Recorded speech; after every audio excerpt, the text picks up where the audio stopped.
And today I wanted to jump on really quickly to give you some thought about how I plan whole group reading instruction for my classroom. And so when I am planning, I look for the most efficient ways that I can get through quickly while also engaging my students and getting them to understand the content, right? Because I don't want to be in school after my contracted hours, and I hope that you don't want to be either. So when I sit down to plan for reading, I plan an entire month at a time, okay? And the reason I do that is it's called batch working. And when you're in that mind space, you can kind of get a lot more done than when you jump in and out and in and out. Okay. So I sit down and I plan and I look at my entire month. Now, when I'm looking at my month, I have to go to my scope and sequence, which is something that I made over the summer. I have a free one that I will put in the comments. And I look and see, what am I teaching this week? Okay. I have 3 different types of weeks. One is a skill week, and that means I am teaching a brand new standard, a brand new reading skill to my students. Okay. The second would be a review week, which means we are reviewing all kinds of different reading skills. And the third would be a novel study week. Okay. So when I sit down and I'm planning a skill week, so this means I'm teaching a brand new skill. I know I have the outline for the whole week. I do it very specifically. On Monday, I am going to do an introduction lesson that introduces the students to the skill in a real life format. For example, when I do inferencing, I set up an investigation and they have to solve a crime, and then that leads them into knowing what inferencing means, okay? Then we usually do a mentor text and talk about the skill.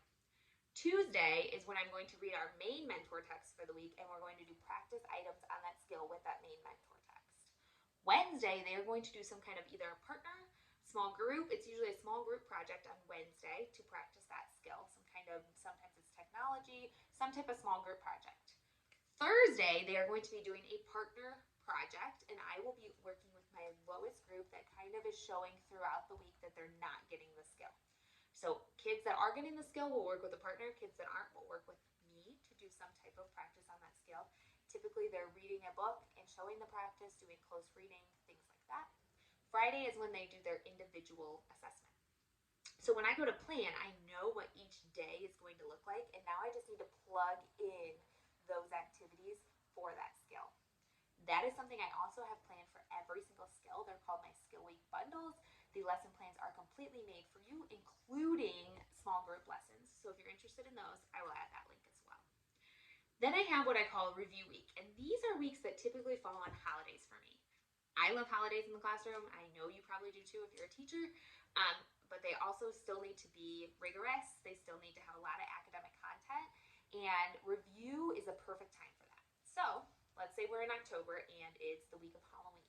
I'm probably not going to teach a new reading skill, but I'm going to review all those reading skills, maybe with close readings about holidays, doing a challenge that has to do with bats, maybe doing spider stuff that reviews all those skills. So my review weeks are typically falling on the holiday weeks, and those are just easy to plan because it's so fun to find holiday stuff, right? And then the last one is a novel study week, and I have 3 to 4 of those throughout the year, depending on the level that my students come to see me at. So I will just plug those in. Now, I do not do any novel studies until I have taught all the reading skills at least one time.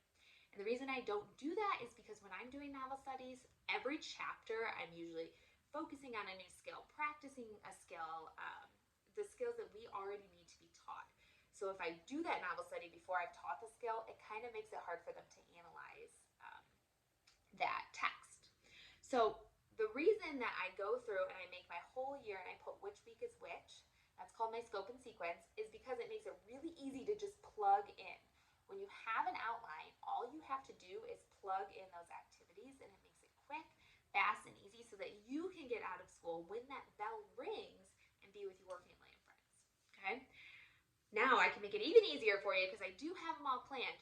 But if you want to run some ideas by me, think about maybe what your plug-and-play system is going to be for your classroom. I would love to help you out. Comment below or DM me or email me at thefriendlyteacher@gmail.com, and I can help you kind of create that plug-and-play system for your own classroom because I want you to get out of school when that bell rings